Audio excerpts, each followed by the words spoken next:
All right. Good morning. This is Rashad Mitchell coming to you live from my YouTube channel as I continue on my part series. The week that was college football history review, the 1972 college football season. This is week number 6, October 14th, 1972. This is week 6. And continue to progress with this recap of the 1972 season on this last day of 2020. It's been a great year of talking and discussing great moments in college football history and talking about the greatness of college football and history aspect of the game. And this is week 6, October 14th, 1972. Not that many games to recap and talk about, but it's going to be worthwhile. Here we go. Virginia Tech beat Oklahoma State. Upset took place when Virginia Tech beat number 19 Oklahoma State 34-32. There were too many strikes on field for Cowboys to handle, while star quarterback Don Strock, the nation's leading passer, threw for 355 yards and 2 touchdowns, while kicker Dave Strock, his brother, booted the game-winning field goal for Virginia Tech from 18 yards out, and 12 seconds remaining. The Cowboys' defensive back Darryl Stewart had blocked Strock's field goal attempt 4 plays earlier, but Oklahoma State fullback George Palmer lost fumble on own 3-yard line, recovered by linebacker Donnie Sprouse. Teams did not disappoint on offense as Cowboys rushed for 356 yards, 1 yard more than total reach through air by Don Strock. Next, Miami Hurricanes beat Tulane 24-21. The winning 32-yard touchdown pass from quarterback Ed Carney, his second of the day, to wide receiver Whit Beckman. With time, Dine was thrown on mistaken 5th down. Referees literally called Miami offense back on the field to give them a 5th down, saying it was 4th down and 24 on a call by head linesman John Duvall, who started as clock operator before replacing injured D.L. Claiborne. The play brought back memories of 1940 Cornell victory over Dartmouth that was aided by extra down. Unlike Cornell, Miami did not hand back the victory because the game was virtually deadlocked as teams each had 16 first downs, identical on 8 of 21 passing and 3 fumbles. While Tulane had 239 yards to 34 yards rushing edge, and Miami nipped Greenies with 99 yards to 98 yards return advantage. Next, Louisiana State, the number 8 team in the country, played the number 9 team in the country in Auburn. This is a great battle of 2 top 10 teams, where Louisiana State, the number 8 team in the country, beat number 9 Auburn 35-7 as quarterback Burt Jones threw 3 touchdowns and ran in another as Louisiana State easily won the battle of unbeatens. LSU gained 477 yards with Jones, completing 10 of 14, 179 yards, and rushing for 61 yards more. The Tigers' wide receiver Gerald Keeley caught all 3 touchdowns, 2 for 19 yards, and another for 27 yards. Auburn managed 211 yards total offense. Tigers tailback Terry Henley scored in the second quarter, but Auburn failed at catch-up with little passing attack. Henley, SEC's leading rusher, carried only once in the second half. Coach Charlie McClendon became LSU leader in career coaching wins with 84. Next, Michigan beat Michigan State by a score of 10-0. Michigan was ranked number 5. Okay, Spartans were again heroic in defeat on defense, while offense squandered at least 2 touchdowns with penalties and turnovers, remains scoreless through 10 quarters. Only big play for either side was wingback Gil Chapman, 58 yards scoring run on reverse for Wolverines in fourth quarter, and blocked by tackle Paul Seymour set Chapman free. With his wishbone offense sputtering, Coach Duffy Daugherty turned once again to defensive back Mark Neeson, option quarterback in high school, to helm attack. Neeson, who had a 23-yard scoring run, wiped out the clipping penalty, led offense to only 180 yards as Michigan posted its first serious shutout since 1947. Game set passing back 20 years in Wolverine State as Neeson was 0 for 10 with 3 interceptions. Michigan quarterback Dennis Franklin completed 3 of 8 for 37 yards. So runners fared better as Wolverines fullback Ed Shuttlesworth bulled 28 times for 107 yards, while halfback David Brown led Spartans with 77 yards on 17 carries. Brown lost fumble in Michigan end zone for touchback. Third quarter after hit by cornerback Dave Brown.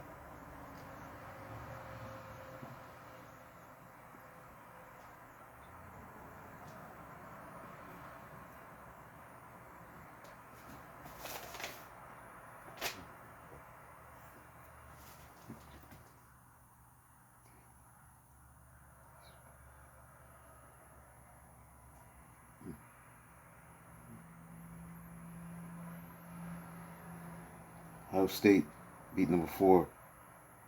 Ohio State, number 14 in the country, beat Illinois 26-7. Pattern in Ohio State's 346 yards rushing attack was developing with tailback R.G. Griffin doing the bulk of the work between 20-yard lines. Fullback Champ Henson going his way into end zone. Griffin rushed for 192 yards to help set up 3 rushing touchdowns by Henson, who now owned 9 touchdowns in 4 games, as Buckeyes led throughout. Illinois highlights came in second quarter when linebacker Tom Hicks made 4th and 1 stop of Henson on Illinois' 18-yard line, which was followed 5 plays later with a 60-yard option pass from Illinois halfback Lonnie Perrin to wide receiver Joe Lewis for team's sole touchdown. Unfazed, Buckeyes took ensuing drive 79 yards, keyed by a 41-yard romp by Griffin to Henson's 3rd touchdown and 19-7 lead.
Colorado beat number 13 Colorado beat Iowa State. The number 18 team in the country. This is about 2 top 20 teams. Colorado number 13 versus number 18 Iowa State, where Colorado won 34-22.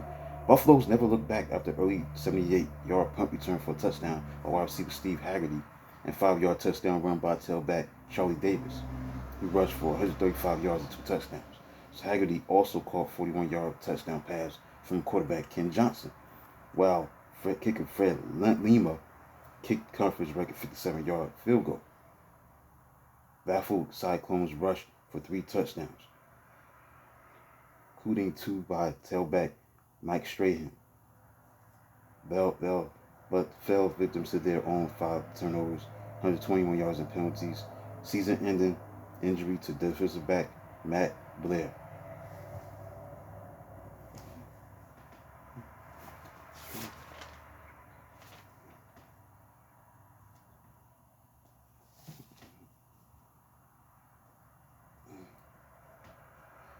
Now, this is a great battle. On paper, it was a great battle, but it became a blowout for Oklahoma as these rivals renewed their rivalry on October 14, 1972, where Oklahoma, the number 2 team in the country, beat number 10, Texas, 27-0 in Dallas. Sooners posted the first shutout against Texas in 101 games. 1963 Cotton Bowl against LSU, exploiting his inexperience of Horn's attack, unable to run. Steers passed 32 times, completing 11 with 4 interceptions for most ever. Tries by any team coached by Darrell Royal.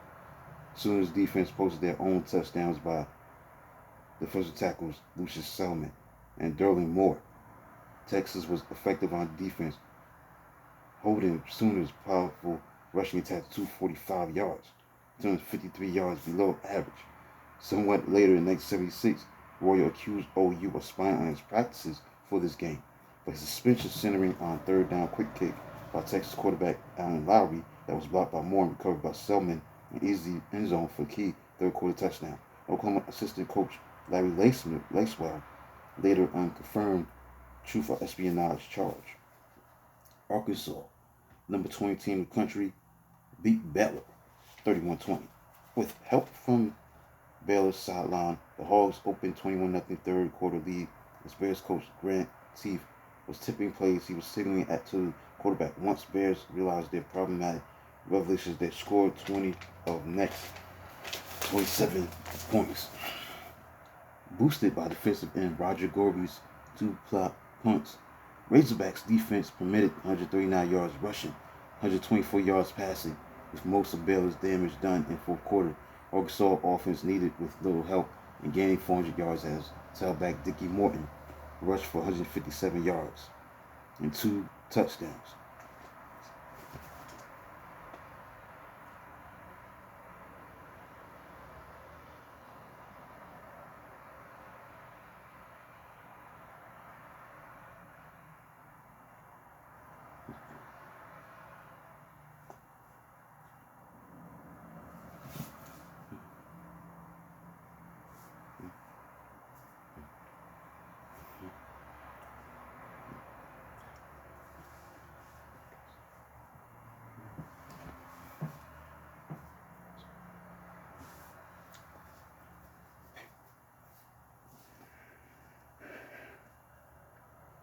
And last but not least, Stanford, Washington. Stanford, the number 17 team in the country, played against number 12, Washington. Now, this is a battle of two top 20 teams where Stanford won in a shutout, 24-0. Stanford quarterback Mike Borilla threw for 293 yards and 2 touchdowns to snap the shaky, unbeaten string of Huskies. Cardinals grabbed 21-0 halftime lead as Borilla, who completed 14 of 26 for 191 yards in the first half, threw touchdown passes of 23 yards to wide receiver Eric Cross and 30 yards to wide receiver Don Alvarado. The Cards safety Steve Murray tossed 13-yard scoring pass to wide receiver Miles Moore off fake field goal play. Tight end John Brady, who caught 7 passes for 96 yards, led Huskies offense, man. Washington's chances fizzled with quarterback Sonny Six-Killer's first half knee injury. Afterwards, Six-Killer claimed Stanford defender was going for my knee. So that concludes a look at most of the games that were played on October 14th, 1972. This was week 6, man. This is the 6th week of college football history and review, the 1972 college football season, the week that was. Let's get to the AP poll as of October 16th. Number 1 was Southern California. Oklahoma was number 2. 3 was Alabama. Number 4, Iowa State. Number 5 was Nebraska. The rest of the top 10 rounded out as this. Michigan, number 6. Number 7 was Louisiana State. Number 8 was Notre Dame. Number 9, Colorado. And number 10, Tennessee. Number 11, UCLA. Number 12, Penn State. 13, Stanford. Number 14 was a tie. That's why was a tie for Texas and Auburn. Air Force, number 16, number 17, Arkansas, number 18, Washington, 19, Arizona State, 20 was Iowa State. Arizona State was number 19, number 20 was Iowa State, number 18 was Washington, 17, Arkansas, 16, Air Force. Number 14 was a tie between Texas and Auburn for that spot. 13, Stanford, 12, Penn State, 11, UCLA. 10 was Tennessee, 9, Colorado, 8, Notre Dame, 7, Louisiana State, 6, Michigan, 5, Nebraska, 4, Ohio State, 3, Alabama, 2, Oklahoma, Southern California, number 1. So that's it, man. That's it for the final video of the year of 2020. Done a lot of videos, man, from 1953 to 1972. So it's been a long list of videos that I've done throughout this year. college football history review, the week that was, a content, a part series that I wanted to come up with. I love this kind of history from the encyclopedia of college football, and the best is yet to come next year. I mean, as far as covering the years that took place in college football history, go through the evolution of the game, the games that were played, the impact, the games of the year, etc., etc. So check out the videos, man. If you missed this video, you can check it out again. Be on my YouTube channel. It's been a great year of doing this. It's going to continue on 2021.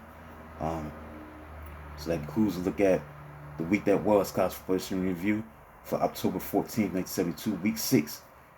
College football history review, the 1972 college football season. Please like and subscribe and comment on the channel. Again, I'll do videos magnitude tomorrow to start off the new year. We're ringing the new year. We're coming to the new year, doing this content on my YouTube channel, and I'll keep doing my thing throughout the year, throughout the 12-month year. I'm looking forward to 2021. Great content from this part series and much more with this part series. So until then, talk to you soon.